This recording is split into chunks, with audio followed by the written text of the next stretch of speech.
we can't hear you. He can't hear because he can't hear. Does he have issues with the chairs? John, that line. Would you tell me he can't hear? It's too loud. Well, here's the violinist. All right, we're going to start with a poem to the honored guest. Where is he? Right here. Right here. All right. Sit down. Sit down. We're going to start with a poem, and then we're going to have a slideshow that Eileen and Tom have put together. And it's going to be, I'm sure, it'll be terrific. This is a look at B. Healy Semrau's life. And many of you have been there for a long time. She has got many, many stories. We're just going to touch on a few of them. So, here we go. We gather here on this solemn occasion to honor a woman unique in this nation. She knows how to pick the perfect gift, and she'll tell you the latest on Taylor Swift. The superlative seem to come so easily when you're describing the one, the only feasibly. She'll discourse on health care, the budget, the Democratic Party. She'll tell you who is and who is not a smarter. How did she become this intellectual monstrosity? It's built on a lifetime of fevered curiosity. It's quite In good, the 40s, John. her curiosity never failed her. What about that war? She'd ask every sailor. At the telegraph office in the Blackstone, she learned about finance. She learned about loans.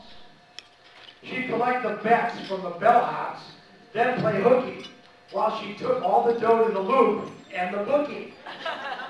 True story. Then she'd have the winnings. Back in a moment's time.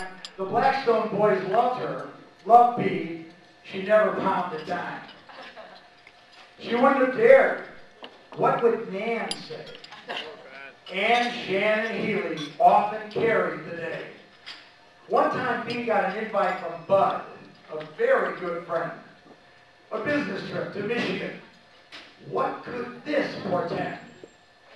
Way too much, thought Nan, but separate rooms, protested B. She still lived with Nan. It seemed like an eternity. You're way too young, said Nan. It's so hard to take. B shook. She fumed. For God's sake, Mom, I'm 28. That guy, that Bud, turned out to be a nice fellow. They married. They had 3 girls in that house on O'Gallon. Bud had Semrau products. He put his foot to the pedal. Who knew you could make so much cash with perforated metal?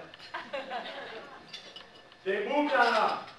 Found a house in Park Ridge.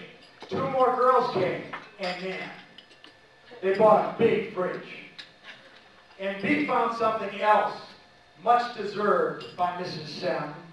Across the street, over a print shop, she found Mrs. M. A pal, a confidant, a traveling companion. Sometimes they'd be up to no good, like Capone and O'Banion. And who was the one who planned the plot? Well, I'll assure you, Mrs. M, it was not. They did what they could, whatever they were able. Didn't we hear a story about dancing on tables?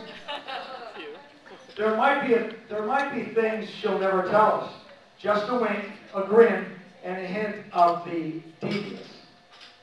It's all fueled by a great love of people and life.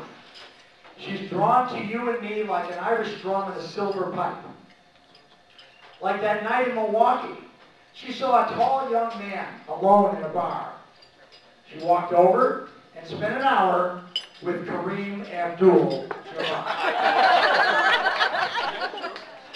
Like the way at birthdays, she'll tell the grandkids to be sober and thrifty. Then hand the collegians a card and a 50. Like her Trib and GN, the Cubs and her Benton. Like a CC Manhattan with a twist of lemon. Like the way that she listens, the things that she knows, the sense of humor from her head to her toes. She is a woman of wit, love, and guts. She is a woman for whom the door never shuts. She is a woman at peace on this sea. There will never be anyone ever like Bee. Oh, yay, Johnny! Woo, Johnny Bag. Oh, you softy, you. Fox, you want to get up? Come on, Lexi.